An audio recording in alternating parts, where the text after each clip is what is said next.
Hello friends, welcome to my YouTube channel. आज का topic है वेक्टर स्पेस। वेक्टर स्पेस क्या होता है? वेक्टर स्पेस को अंडरस्टैंड करने से पहले हम लोगों को दो चीज़ें पढ़नी बहुत ज़रूरी है। क्या है? पहले हम लोग समझेंगे इंटरनल कंपोजिशन क्या होता है और दूसरी बात हम लोग समझेंगे एक्सटर्नल कंपोजिशन क्या होता है। चलिए, इंटरनल कंपोजिशन क्या होता है? Late V be any set then the mapping f b cross b to b is said to be internal composition and it also called क्या होगा ये वेक्टर एडिशन। क्या है? कोई एलिमेंट अगर एक भी से लेते हैं और दूसरा एलिमेंट भी इसी भी से लेते हैं तो इसका जो कंपोजिशन होगा अल्फा प्लस बीटा, ये जो होगा ई भी भी में होगा। ठीक है ना, भी में होगा। आपको यहाँ पर इंटरनल कंपोजिशन का मतलब समझना है प्लस प्लस। जब अल्फ़ा हम लोग भी में लेते हैं और बीटा अगर भी से लेते हैं और जब दोनों का प्लस एडिशन करते हैं ये भी में आएगा तो ये होता है इंटरनल कंपोजिशन। ठीक है ना। और एक्सटर्नल कंपोजिशन से रिलेटेड क्या है? ये डॉट है, डॉट से रिलेटेड है। ठीक है ना, मल्टीप्लिकेशन से रिलेटेड है। क्या है? और let V and F be non empty set then the mapping F V cross V to V is said to be external composition in V over F also called scalar multiplication. ठीक है ना। देखिए, यहाँ पर आप internal composition में सिर्फ एक ही सेट लेते हैं भी, और लेकिन एक्सटर्नल कंपोजिशन में आप भी और एफ दो सेट लेते हैं। यहाँ से एक एलिमेंट लेंगे अल्फा, यहाँ से लेंगे एक एलिमेंट ए, और जब दोनों का स्केलर मल्टीप्लिकेशन यानी एक्सटर्नल कंपोजिशन करेंगे वो आएगा, वो भी में आएगा, तब वो ये क्या होता है? एक्सटर्नल कंपोजिशन होता है। ठीक है ना। चलिए, अब वेक्टर स्पेस क्या है? Let F plus dot be a field. F जो है एडिशन और मल्टीप्लिकेशन के रेस्पेक्ट में क्या होना चाहिए? फील्ड होना चाहिए, और the element of F will be called scalar, और एफ के एलिमेंट को हम लोग स्केलर कहेंगे। और let V be non empty set whose element called be vector, और हम लोग यहाँ पर एक एफ लिए, इसके एलिमेंट को कहेंगे स्केलर, एफ के एलिमेंट को कहेंगे स्केलर। ठीक है, और भी के एलिमेंट को कहेंगे वेक्टर। ठीक है ना। तो यहाँ पर हम लोग भी इज वेक्टर स्पेस, भी को वेक्टर स्पेस कहेंगे ओवर द फील्ड एफ। इसका नोटेशन इस तरीके से होता है वेक्टर स्पेस का। इसको हम लोग वेक्टर स्पेस कब कहेंगे? जब जब जब कुछ प्रॉपर्टीज सेटिस्फाई हो, कुछ प्रॉपर्टीज सेटिस्फाई हो। क्या पहला प्रॉपर्टीज है? पहला प्रॉपर्टीज क्या है? There is a define internal composition. Internal composition define होना चाहिए। चलिए, प्लस इंटरनल कंपोजिशन डिफाइन है, और क्या है? और ये कंपोजिशन, ये जो कंपोजिशन है ये भी के रेस्पेक्ट में एबिलियन होना चाहिए। मतलब यहाँ से भी प्लस के रेस्पेक्ट में क्या होना चाहिए? एबिलियन होना चाहिए। तो एबिलियन का प्रॉपर्टीज आप जानते हैं क्या होता है? एबिलियन का प्रॉपर्टी पहला क्या होता है? क्लोजर, दूसरा क्या होता है? कम्यूटेटिव, तीसरा एसोसिएटिव, और ये क्या है आपका? आइडेंटिटी, और ये क्या है? उसके बाद नेक्स्ट प्रॉपर्टी क्या है? इनवर्स। ये प्रॉपर्टीज आपको सेटिस्फाई होना चाहिए। ठीक है ना। ठीक है ना। आप पढ़े ही होंगे एबिलियन क्या होता है। प्लस के रिस्पेक्ट में क्या होना चाहिए? भी एबिलियन होना चाहिए, और आपका एक एक्सटर्नल कंपोजिशन होना चाहिए। क्या होना चाहिए? ए एफ में है और अल्फा बी में है, तो इसका जो स्केलर मल्टीप्लिकेशन होगा ए अल्फा ई भी में होगा। ठीक है ना। तो क्या हो गया?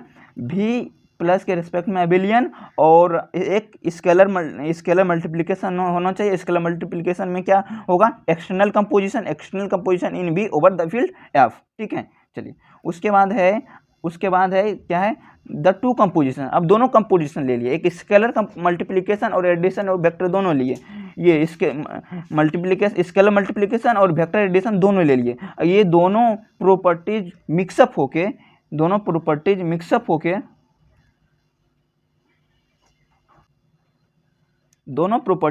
होके ये चार प्रॉपर्टीज होल्ड होना चाहिए। क्या है पहला प्रॉपर्टीज? पहला ये डिस्ट्रीब्यूटिव होल्ड होना चाहिए। क्या है डिस्ट्रीब्यूटिव? ए कहाँ से लिए हैं हम लोग? ए लिए हैं फील्ड का एलिमेंट है, और यहाँ से अल्फा बीटा क्या है मेरा? ये बी का एलिमेंट है। तो ए अल्फा प्लस बी ए बीटा, ए कहाँ? एफ का एलिमेंट, अल्फा बीटा बी का एलिमेंट है। और ये प्रॉपर्टी भी सेटिस्फाई होना चाहिए, ये प्रॉपर्टी सेटिस्फाई होना चाहिए, ये प्रॉपर्टी भी सेटिस्फाई होना चाहिए। यहाँ पर क्या है? अल्फा बी से है, लेकिन वन जो है फील्ड का आइडेंटिटी एलिमेंट है। तो ये प्रॉपर्टीज होल्ड होने के बाद हम लोग कहेंगे क्या? हम लोग कहेंगे कि क्या है ये वेक्टर स्पेस है। वेक्टर स्पेस होने के लिए इतना प्रॉपर्टीज का होल्ड होना जरूरी है। ठीक है। और वेक्टर स्पेस का नोटेशन क्या होता है? VF होता है। ठीक है। चलिए, अब है वेक्टर स्पेस क्या है? Let VF is a vector space. Vector subspace हम समझा रहे हैं। ठीक है। Let VF is a vector space and W subset V, then V से W इज सब space of V if W is itself from a vector space. देखिए यहाँ क्या है समझिए, V वेक्टर स्पेस है, इसी का एक सबसेट ले लीजिए W, सबसेट लीजिएगा तो ये तो सबसेट होगा ही इसका V का। अब देखिए V ये मेरा क्या है, ये वेक्टर स्पेस है तो इसका सबसेट भी वेक्टर स्पेस होगा, ठीक है ना, इसका सब स्पेस भी वेक्टर स्पेस होगा, ठीक है ना, ठीक है ना। क्या होता है, अब V लीजिए, इससे कोई सबसेट बना लीजिए, अगर ये वेक्टर स्पेस है तो ये भी वेक्टर स्पेस होगा ही, ठीक है ना।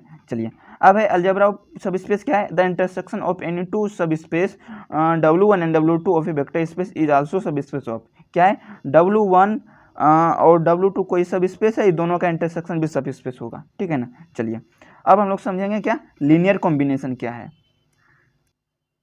ठीक है। देखिए VF क्या है मेरा, VF है मेरा वेक्टर स्पेस, हम लोग वेक्टर स्पेस से alpha 1 alpha 2 alpha 3 alpha n कुछ एलिमेंट वेक्टर स्पेस से लिए और कुछ एलिमेंट हम लोग F से लिए। अब यहाँ पर देखिए, अब देखिए इसके एलिमेंट को क्या कहते हैं, वेक्टर कहते हैं, इसका एलिमेंट वेक्टर कहलाता है, इसका एलिमेंट क्या कहलाएगा, स्केलर कहलाएगा, ठीक है ना। अब देखिए ये दोनों का multiplication A1 alpha 1 A2 alpha 2 plus A3 alpha 3 plus dot dot dot AN alpha n यही कहलाएगा मेरा लीनियर कॉम्बिनेशन, यही क्या कहलाएगा, linear combination.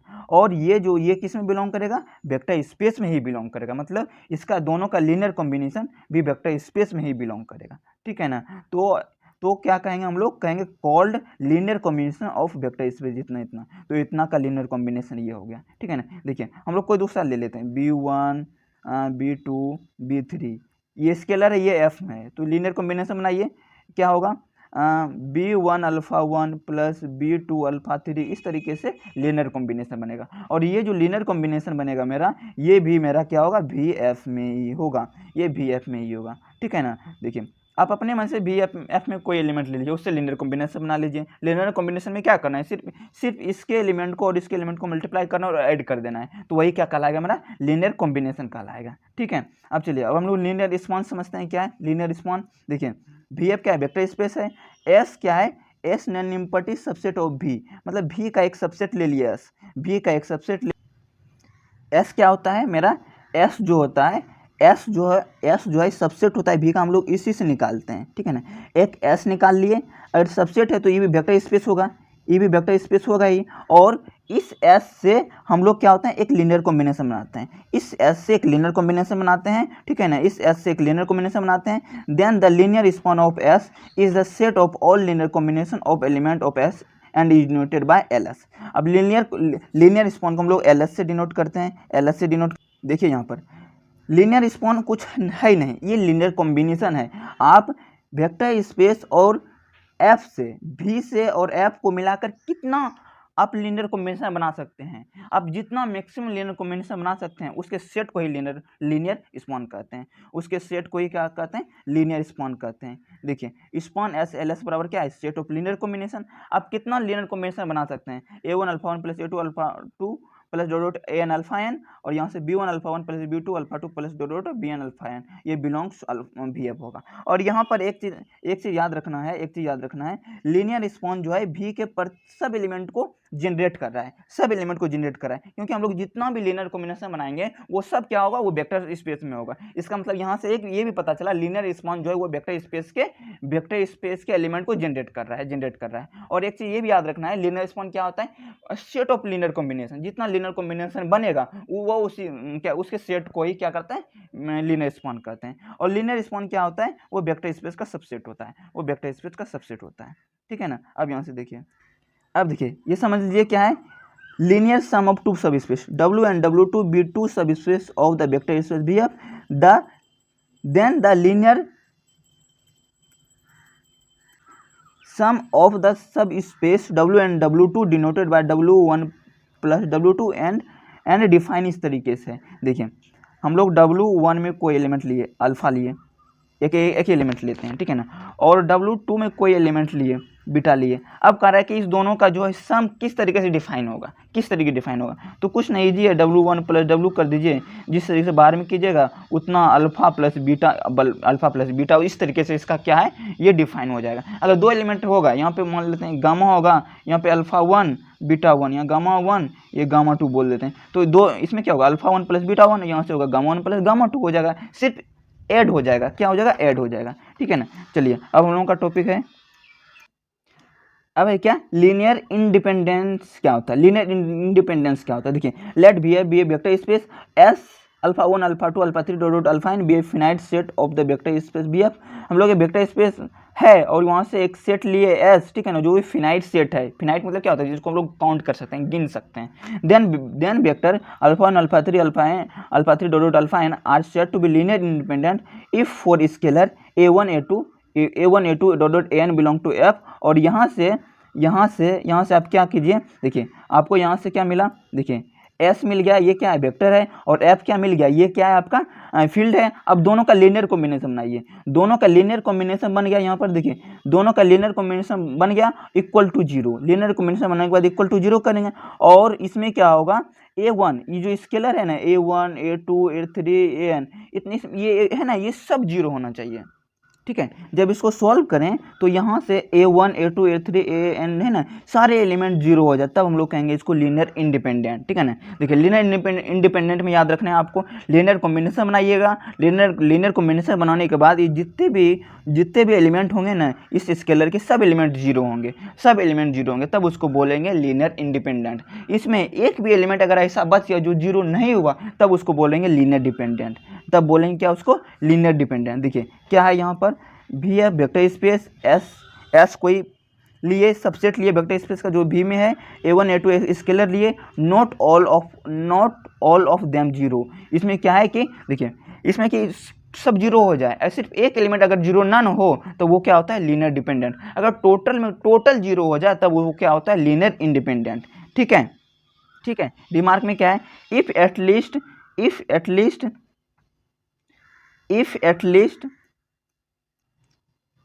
1 ai not equal to 0 then vectors alpha 1 alpha 2 alpha 3 dot alpha n are called linear dependent।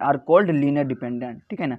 समझिए, देखिए linear li क्या होगा, जब स्केलर टोटल 0 होगा। ld क्या होगा, जिसमें कि एक भी अगर स्केलर 0 नहीं हुआ तब वो होगा ld कहलाएगा। ठीक है ना। देखिए इस एग्जांपल के थ्रू आप समझिए, यहाँ पर क्या है,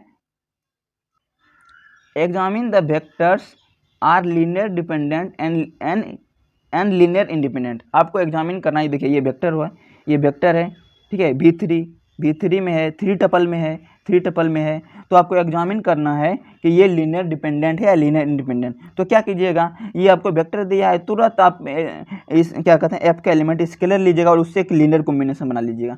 ठीक है, देखिए लीनियर कॉम्बिनेशन यहाँ से बन गया है, यहाँ से लीनियर कॉम्बिनेशन बना, यहाँ से देखिए लीनियर कॉम्बिनेशन बना। अब इसको यहाँ से मल्टीप्लाई कीजिएगा तो क्या होगा, a1 plus a2 2a1 plus a3 और यहाँ से ये हो जाएगा। ठीक है, अब देखिए यहाँ से क्या होगा, ये 0 के बराबर होगा, ये 0 के बराबर, ये 0 के बराबर, यहाँ से क्या होगा, a2 माइनस a1 हो गया, a3 हो गया माइनस 2a1, a4 क्या होगा माइनस 3a1। यहाँ पर देखिए अगर लेट a1 को -1 लेट करते हैं तो a2 क्या हो गया 1 हो गया, a3 2 हो गया, a4 4 हो गया। देखिए मेरा आ ही नहीं रहा है। देखिए इसको कुछ भी कीजिएगा ना तो आपका स्केलर 0 नहीं आएगा। स्केलर 0 नहीं आया तो क्या बोलेंगे, hence given vector is linear dependent. अगर मेरा टोटल स्केलर 0 आ जाता तो क्या होता है, लीनियर इंडिपेंडेंट। क्या होता है, लीनियर इंडिपेंडेंट। देखिए अब हम लोग समझेंगे क्या बेसिस क्या होता है, जो हम लोगों के एग्जामिनेशन, और ये टॉपिक बहुत मज़ेदार है, इसको अच्छे से समझिए। वेक्टर बेसिस क्या होता है, ठीक है ना, आपको डरना नहीं है। बेसिस कुछ नहीं है, बेसिस होने के लिए आपको कुछ कंडीशन सेटिस्फाई होना चाहिए, क्या कंडीशन है, अगर आपके पास कोई वेक्टर स्पेस VF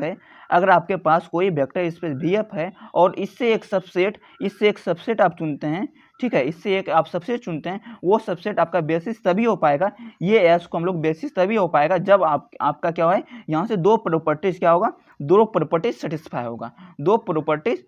होगा।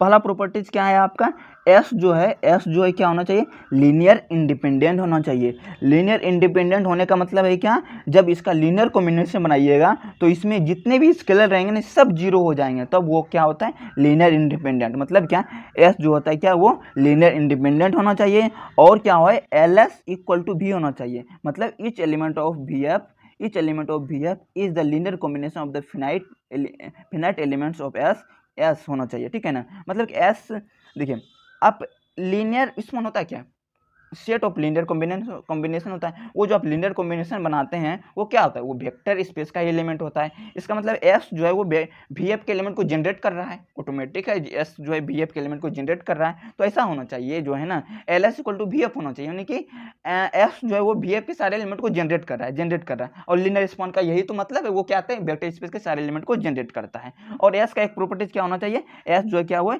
लीनियरली इंडिपेंडेंट होना चाहिए, ठीक है। तब हम लोग कहेंगे क्या, इस तब हम लोग एस को क्या कहेंगे, तब एस को हम लोग क्या कहेंगे, ये बेसिस है इस वेक्टर स्पेस का, ये बेसिस है इस वेक्टर स्पेस का, ठीक है। और यहाँ पर याद रखिए स्टैंडर्ड बेसिस ये होता है, अगर 2 टपल में रहे तो स्टैंडर्ड बेसिस ये होगा, 3 टपल में तो स्टैंडर्ड बेसिस ये होगा। 2 टपल में क्या हो गया, इस टाइप से 2 टपल हो गया, 2 डायमेंशन भी बोल सकते हैं। इस टाइप से रहेगा तो 3 टपल हो जाएगा, ठीक है ना।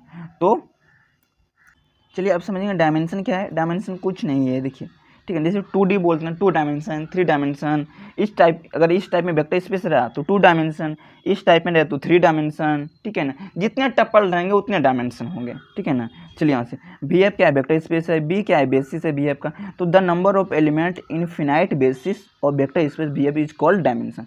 मतलब कि आप वेक्टर स्पेस एक तो ले लीजिए, वेक्टर स्पेस कुछ हो सकता है, ठीक है ना, वेक्टर स्पेस कुछ भी हो सकता है, और उससे एक बेसिस लीजिए। जब बेसिस का जो जितना एलिमेंट रहेगा ना उसमें, वही उसका डायमेंशन कहलाएगा, वही उसका क्या कहलाएगा, डायमेंशन कहलाएगा। Dimension of vector space it is noted by dimension equal to n, then v is called n dimensional vector space.